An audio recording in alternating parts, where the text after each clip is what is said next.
I'm not too sure if there's even a quicker way because I think one of the lessons we've learned is that sometimes it takes time, but it's important to take that time to ensure that because you're working with several stakeholders, there's a lot of consensus building that has to happen. And so I think the first lesson for us is that it will always not happen as quick as you anticipate. Sometimes, if you're lucky and all the conditions required fall into place, then you can move a little bit faster. It has been over the years, it has gotten easier for us in Kibera because we have built a reputation, a relationship with various stakeholders from local government, local administration, to community groups. But we're finding that as we move to other spaces, we don't have that advantage of having been there before and being known. So it's taking us a little bit longer than we had started getting used to in Kibera. But I think things that are key for us, the three principles that we rely on when we're doing our work. Number one is participation. And that is important because if you do not have people actively involved in identifying the problem, identifying the solutions and prioritizing the solutions and then building it and running it, then you run into challenges in terms of ownership, maintenance, but even creating conflict between the communities. So for us, the first ingredient that we feel is very important is participation. Then the second part is integration. So integration of various stakeholders, but also integration of various disciplines. On staff, we actually have people with different types of training. So we have landscape architects, we have engineers, we have planners, we have community organizers, we have human rights workers.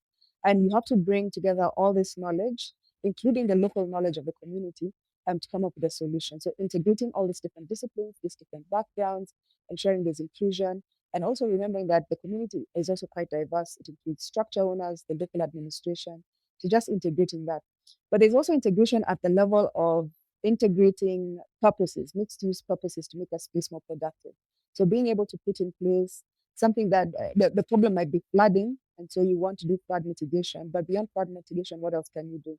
If it is possible to put a laundry pad with a playing ground that then allows children to have a space to play, their mothers can watch them as they wash clothes, and then a socioeconomic angle that allows the group to make money. So maybe services that they get money out of, which then also allows them to maintain the site because they have resources coming in, but can also improve livelihoods. So integration becomes the second important thing. Then the third is network change, and that one we've learned over the years.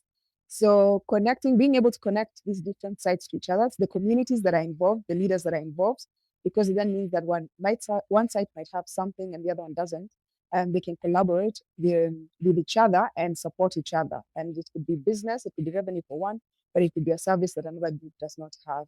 And so putting those together. But network change also includes looking at the wider community and beyond where you're working. So looking at academia and how do we learn from the work that we're doing and share those learnings with academia, which can then be shared with future professionals that work in the built environment. How do we work with state agencies so that some of these lessons can be picked up and scaled up into government programs?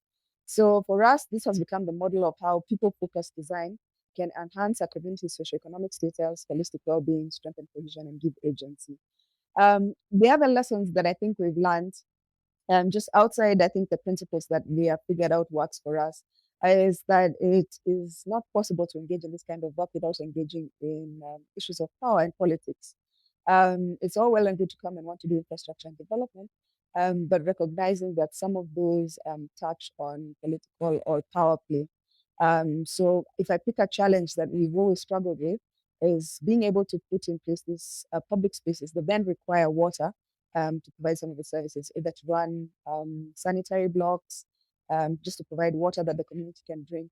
But it's been a struggle to get legal water connection, and getting legal water connection is a multiplay of various actors in Nairobi in particular, which means that then we have to engage in some advocacy work that looks at how people can get connection to potable, water to their sites, even to their homes. So while we'd like to think we are apolitical, you cannot do design without engaging in the power play. So that's one lesson that's been critical for us. We've learned it the hard way sometimes, but sometimes it works very well. Yeah, so I think those are some of the lessons I think that come through for me.